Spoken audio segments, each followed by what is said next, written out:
Hey, it's great to have you here on WKYT. Do your children suffer from food allergies? And if so, you know how scary that can sometimes be. Nicole Peritore with UK Cooperative Extension is here to talk about how to handle food allergies. Glad to have you here. Glad to be here. Food allergies are so very common now, and up to 3 million children across the U.S. have them.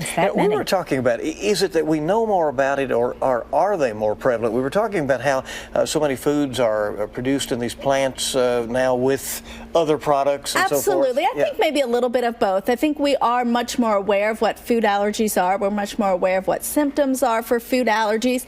And we do have places where they make a lot of different foods in one factory or one plant. So you can have a little cross-contamination? Absolutely, cross-contamination. So one of the first things is reading labels. It's something that we talk about in nutrition all the time, but also think about the importance of that for a food allergy. So being able to recognize ingredients that might cause an allergic reaction, and also look to see if there could be cross-contaminants within the factory. As a parent, what do you look for in your child that would be an indication that, you know, we may have a problem here? Absolutely. As kids are trying new foods, especially younger or as older, because allergies can develop, rashes that appear after they've been eating, stomach cramps or stomach pain, some children nausea or vomiting, and even sometimes the tightness of the throat.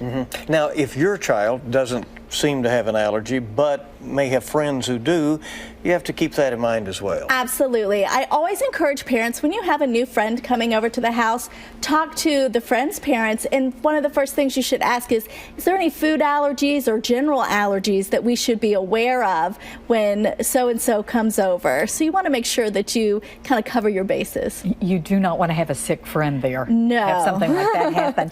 What are some of the biggest food allergies out there right now? Some of the biggest ones are soy and wheat. Gluten isn't necessarily an allergy, but something to be aware of. And we also see fish, eggs, any kind of shellfish or things to look out for. Nuts, peanuts, absolutely. Yeah. It's just a question that a few years ago people didn't ask so often, that now we know enough to know that it is something that you should at least check off the list when you invite your friends over, this kind of thing. Absolutely. Yeah. And then read those labels. Read those labels. All right. We appreciate you coming in. Glad Good information as always.